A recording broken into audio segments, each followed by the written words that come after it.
Republican senators have arrived at a talking point to give them shelter amidst the brewing impeachment storm.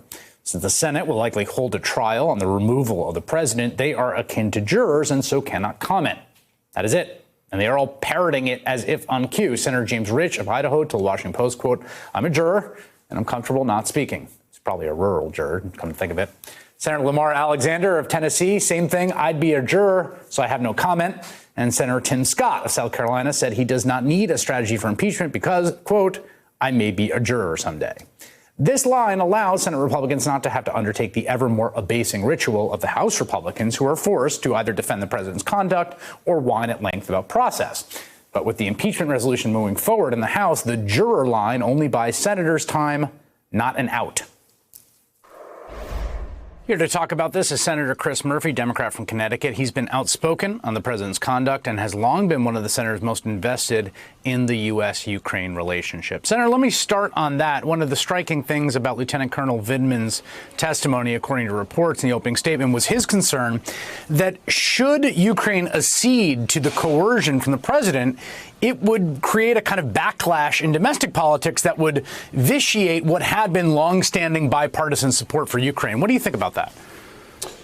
Well, this is sort of what's missed in all of the details about the corruption scandal is that this was a moment when Ukraine needed American support the most. You had a new president, President Zelensky, who had run on trying to reconcile in some way, shape or form with Russia. And so he needed to reach out to Russia to try to do a deal to settle things on his eastern front. And he needed the United States to play bad cop at that moment. He needed us to be tough. And instead, we signaled weakness.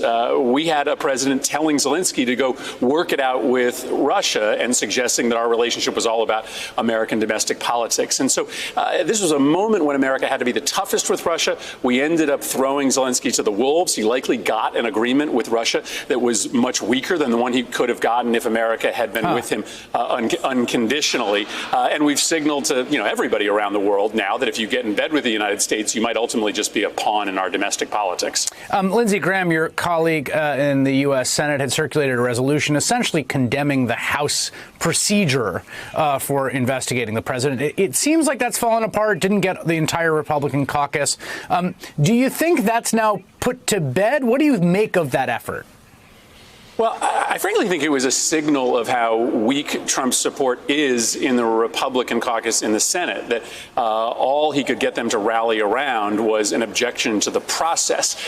In fact, many of them are very disturbed by the facts of this case. They are always under pressure to do right by the president, but the best they could manage was some complaints about who was in the room and who was out of the room, because these Republican senators really don't want to have to actually address the fact that there was now clearly a quid pro quo and an offer of U.S. support in exchange for political interference. And now that Nancy Pelosi has taken off the table most of these complaints about process, it'll be very interesting whether Republicans are willing to offer quarter to the president on the facts. Do you think, a lot of Republicans have said, look, I'm a juror in this proceeding. I will be sitting in judgment should there be a trial, which is likely before the Senate. Do you have confidence that all your colleagues are genuinely able to keep an open mind and sort of assess things in that role, should and when it come to you?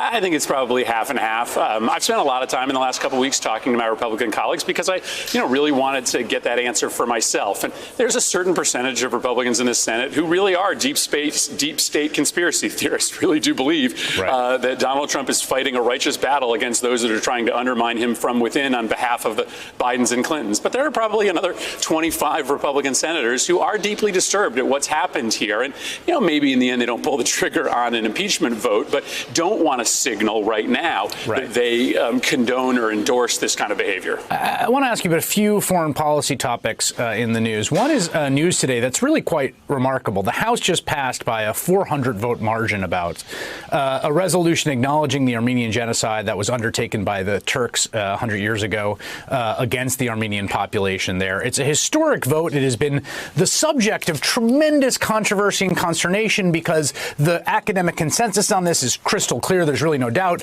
Turkey absolutely hates this, views it as a red line. They're an important ally and have been, and so it's been squelched year after year after year.